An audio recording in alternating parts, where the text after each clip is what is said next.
बहुत समय पहले एक छोटे से राज्य में एक राजा और रानी रहते थे। उनका राज्य बहुत सुखी था, लेकिन एक अजीब सी बात थी। राजमहल के एक कमरे में रात के समय अजीब आवाजें आती थीं। लोग कहते थे कि वहां भूत रहता है। राजा ने इस रहस्य को सुलझाने का निश्चय किया। राजा ने अपनी प्यारी रानी को उस कमरे में जाने से मना किया, लेकिन रानी निडर थी और उसने तय किया कि वह इस रहस्य को खुद सुलझाएगी। एक रात रानी ने चुपके से उस कमरे में प्रवेश किया। कमरे के भीतर अंधेरा था और एक ठंडी हवा चल रही थी। अचानक रानी ने देखा कि कमरे में एक धुंधली सी आकृति बन रही थी, जो धीरे धीरे एक भूत के रूप में बदलने लगी। भूत ने रानी से कहा, मैं कोई सामान्य भूत नहीं हूँ।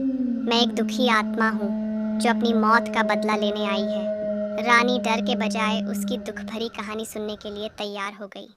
भूत ने बताया कि वह कभी इस महल का एक दरबान था, जिसे एक झूठे आरोप में फंसाकर मार डाला गया था। भूत ने कहा, मैं सिर्फ अपनी आत्मा की शांति चाहता हूँ, ताकि मैं इस महल को छोड़ सकूं। रानी ने उसकी बात समझी और राजा से इस बारे में बताया। राजा ने एक बड़े यज्ञ का आयोजन किया, जिसमें भूत की आत्मा की शांति के लिए प्रार्थना की गई।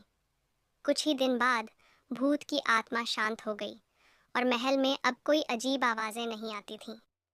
राजा और रानी ने फिर से अपने राज्य को खुशी और समृद्धि से भर दिया।